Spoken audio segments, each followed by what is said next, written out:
Welcome, everyone. We appreciate you tuning in today. We have a special edition of Just Saying. Steve McFeeters and I are here today with Bart Ziegenhorn. We'll get to Bart in just a second. First off, let me explain we're in a different setting, you might notice. We're in the City Council chambers of the City of Sikeston today. We think this is a special session today, and we wanted it to look a little bit special.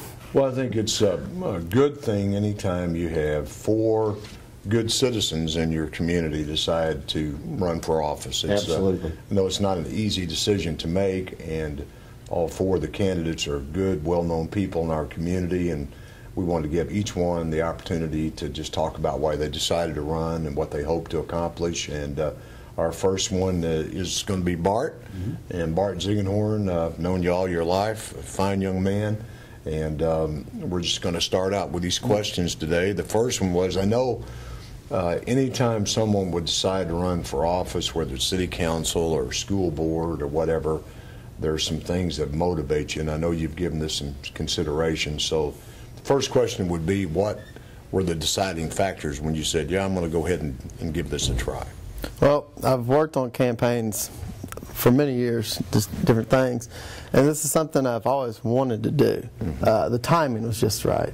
I'm coming off a busy year from JC presidency, and plain and simple, I just really want to serve the people in my district. Right. That's a good one. We need to explain. Bart is running for the 148th district. 148th. In the Democratic primary. Yes. And our area, the state of Missouri, we were redistricted following the 2010 census. So basically, and correct me if I'm wrong, Bart, but the district that you would represent is most of Sikeston, the northern part of Sikeston.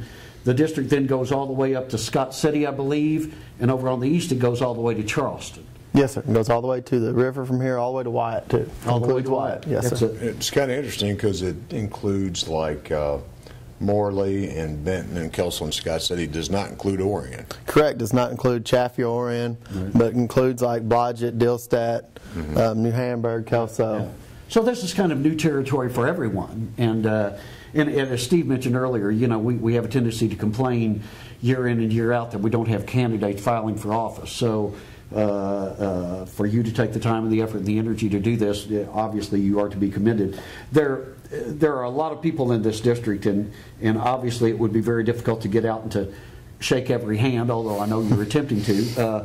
For those who have not met you yet, tell us a little bit about your background. Born, raised, and educated right here in Sikeston. I went off to school at Ole Miss and then wanted to return to my hometown to live and work. I sell real estate. I sell insurance. I'm an active JC member, past Lions Club member. And since I moved back, I've tried to get involved as much as I can. I've sat on many community boards. I've sat on the YMCA board, Chamber of Commerce board, and the Kenny Rogers Children's Center board. Yes. And sitting, I guess, throughout all these boards, I've really learned that, you know, service to humanity is the best work of life. I just try to get involved as much as I can, and what I really want, I guess, people to know that if I'm elected to this position, I will keep you involved. When a bill comes on the House floor, it's say an education bill, I plan on calling the area superintendents, the area classroom teachers, and getting their input. The same with the medical profession or the banking industry. I feel you have to talk to the people that it affects and get their input, and in turn that'll help decide what's best for voting for this district. Well, you definitely, with your dad serving in the past, I know it's probably genetic there, and the service your dad has done a good job serving us as commissioner. And so when you go to Jefferson City and you've got passion for certain things, you mentioned education, what is it you hope to accomplish when you get up there? Because you'll have a lot of opportunities to affect legislation. What do you see as some of the key things you'd like to do? Well, I see, from talking to people all around this area and all this around the district, everybody's concerns are the same. It's the economy. And, you know, that can go anywhere from jobs to just people simply filling up their car and gas. My job is just to listen to people around here, make myself available to all the constituents with 148, and just see what really needs, what's on their minds, what's their concerns, and then take it up there and bring back the questions to the people of this district and then we go from there on the decision of a vote. Yep. Honestly, you do not sound like a first-time candidate. You seem to have a good grasp of this district. Obviously, it helps with your background in here, not only your father, but your grandfather as well. And you have a long and rich tradition of service to our region here. I know you've been out campaigning. I know you've been out campaigning hard. What is it you like about campaigning, and is there anything that you don't like about campaigning? What I really like about campaigning is going out and meeting new people. I've met some interesting people so far. Everybody has a great story, and it's just nice to listen to them, listen to their concerns and what they do in their life. One thing I do not like about campaigns, I always get the question, who are you running against? Mm-hmm. Truthfully, I'm not running against anybody. I'm running for a position. Mm-hmm. Excellent. And that's the one thing that I just don't like about this campaigning. That's good. I commend you on that. Yeah, I think it's we see that all the time, Bart. On the national level, the state level, it's always against instead of running for the position. I think in this case, hopefully, we're changing that a little bit. As you go through the district, I think if you look at Scott County, Missouri, is probably one of the most diverse counties. It's not just Scott, but Mississippi County that you would represent. People have different issues in the communities that you go to. Are the issues about the same? If you're going to Charleston, if you're going to Scott City or Kelso or Sykeston, are people telling you the same things, or are they a little bit different? A simple answer is yes, they're all telling me the same thing.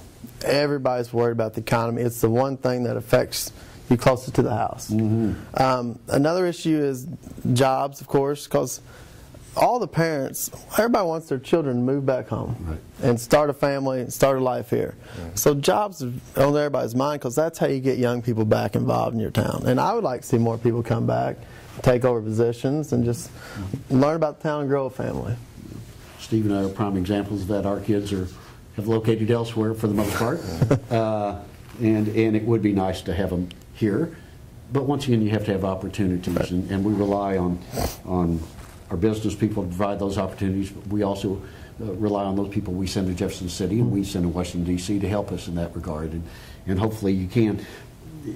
You got one shot. Tell us something about yourself that we may not know. I get a question asked myself a lot. How old are you? I'm 30 years old. But did you know that Senator Jason Crowell was elected to the House when he was 28? Mm-hmm. He was elected to the Senate when he's 30.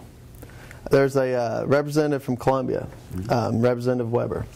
He is serving his third-year term now at age 29. I mean, he was first elected to the House at age 25. I have actually a good friend of mine from Kansas City, Representative Tom Renzo. Mm-hmm. He was elected last year, 2 years ago, 2010, at age 30. So age really is not a factor in this. Yeah, I know we've talked about how we'd like to get more younger people to run for office, period. City council. Mm-hmm. You know, you talk about people moving back to a town and being involved in it where they can raise their family and have a job. We also need to have those folks run for those council positions or the state rep like you're doing.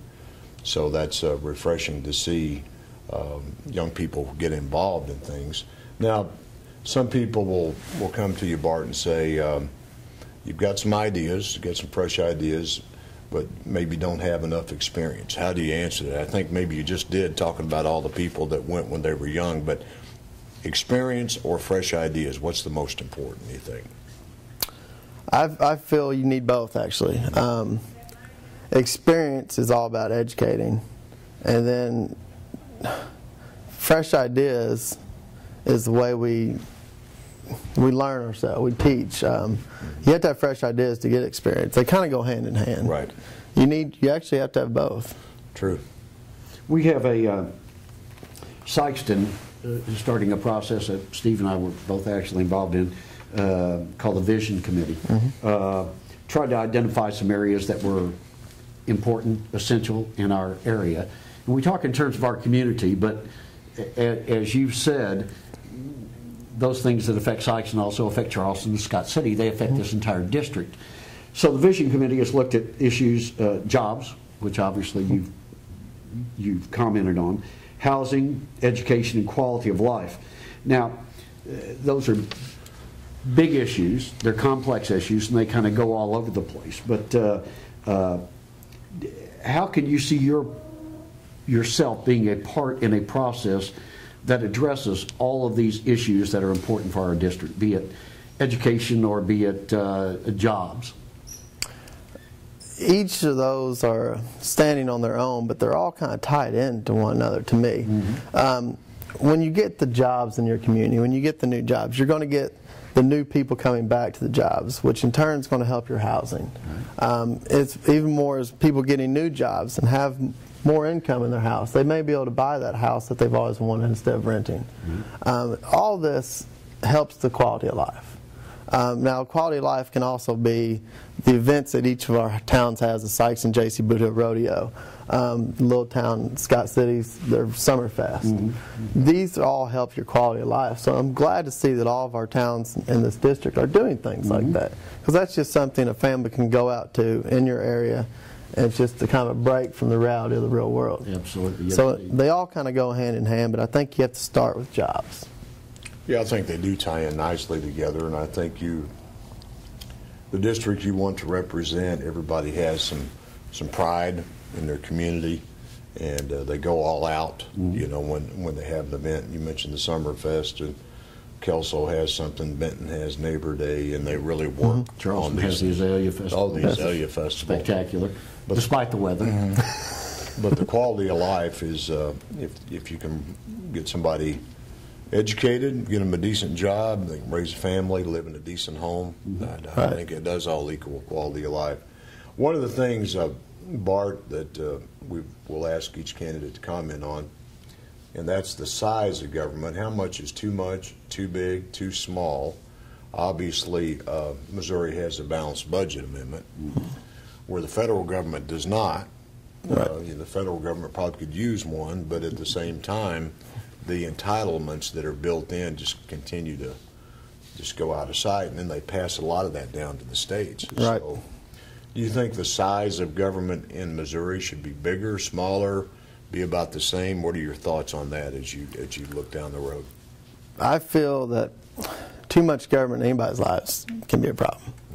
But as we all know, we all live on a budget. Each one of us sitting here has to budget every month or every year about what you can afford and what you cannot afford. Missouri has to have a balanced budget. Now, you have to look at all the government programs, and the ones that are more effective, then that's the ones that you keep the money in. And you have to look at the ones that aren't effective, that you may be able to cut back a little bit to help balance that budget. I can't go out tomorrow and buy a new car just because I want one. Right. It's not in my budget. So you have to run the government and the budget kind of like you'd run your personal life.